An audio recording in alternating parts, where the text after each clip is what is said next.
Bom dia, valente da fé, revestindo-se de coragem. Segundo Reis 1:10 diz assim: Elias respondeu ao oficial: Se sou homem de Deus, que desça fogo do céu e consuma você e seus 50 soldados. E desceu fogo do céu e consumiu o oficial e seus soldados.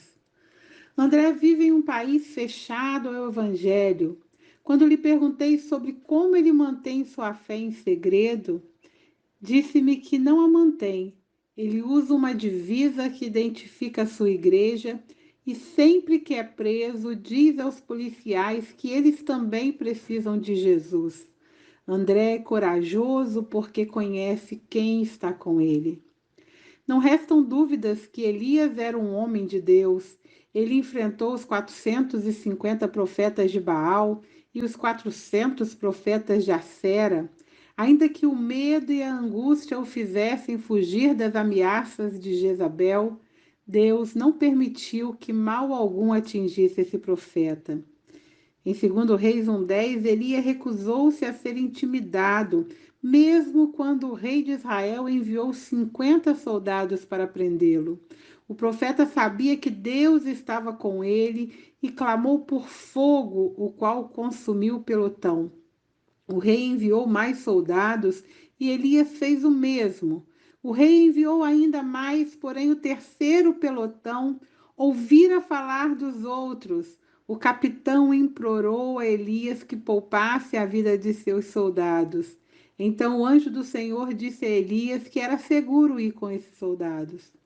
Leia aí os versículos 13 a 15 de 2 Reis 1, que você vai ver isso. É muito, muito forte esse capítulo. Jesus não quer que peçamos fogo do céu sobre os nossos inimigos. Quando os discípulos perguntaram se podia pedir que o fogo descesse sobre uma aldeia de samaritana, o mestre os repreendeu. Você vê isso lá em Lucas 9, de 51 a 55. Vivemos numa época diferente, mas Jesus quer que tenhamos a ousadia de Elias, que estejamos prontos a anunciar a todos sobre o Salvador que morreu por eles. Jesus proveu o que precisamos para amar e alcançar corajosamente aos outros. A nossa maior tarefa como igreja é buscar a salvação de almas para Cristo, e assim estaremos fazendo a grande colheita e cumprindo a grande comissão, como ele nos ordenou lá em Mateus 28:19 e Marcos 16:15. Somos compelidos por Cristo, pelo Espírito e pela necessidade do mundo a levar o evangelho aos perdidos. Mas geralmente os cristãos não evangelizam por medo. Sente medo de serem rejeitados, ridicularizados ou perseguidos. Há crentes que não evangelizam porque têm medo de ofender a religião do outro. E ainda existe outro grupo que não evangeliza porque se sente incapaz, por acreditar que não sabe o suficiente. O diabo usa a tática do medo para nos paralisar, porque ele sabe que o evangelho é o poder de Deus para a salvação de todo aquele que crê. Foi Paulo que disse isso lá em Romanos 1,16. Ele diz assim: porque eu não me envergonho do evangelho, porque é poder de Deus na vida de todo aquele que crê. Mas como eles crerão se nós não abrirmos nossa boca para falar tudo aquilo que Deus tem feito em nossas vidas? Assim como Deus se manifestou no passado, ele age hoje na vida daqueles que têm coragem para obedecer a sua palavra. Nós vemos aí três motivos porque são tão poucas pessoas falando do amor de Deus. Eu não digo só de pregar o evangelho, mas de você falar de tudo aquilo que Deus tem feito na tua vida. Por que são poucos que fazem isso? Porque a igreja está dormente, a igreja está omissa e porque a igreja não tem ouvido o clamor dos perdidos. É tanta coisa ruim acontecendo que as pessoas vão se acostumando com a dor do outro e para de ouvir esse clamor.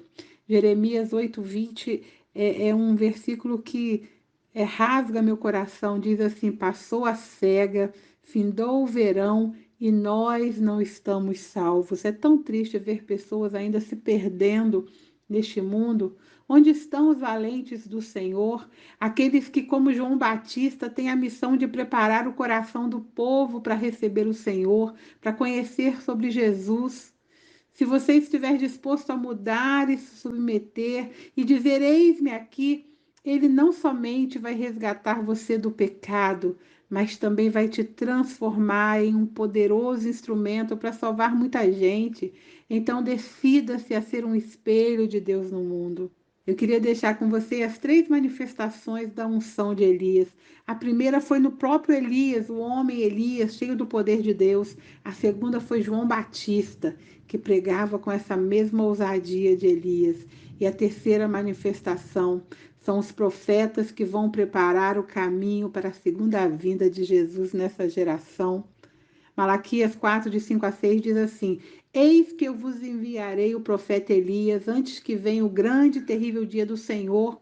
Ele converterá o coração dos pais aos filhos e o coração dos filhos a seus pais, para que eu não venha e fira a terra com maldição.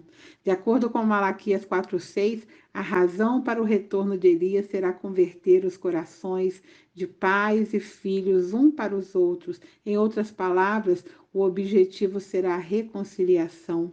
O tempo é chegado, queridos, e devemos estar preparados para a volta de Jesus, onde estão aqueles que serão reconhecidos como homens e mulheres poderosos em Deus. Hoje o Senhor está chamando. Eis que estou à porta do teu coração, estou querendo entrar.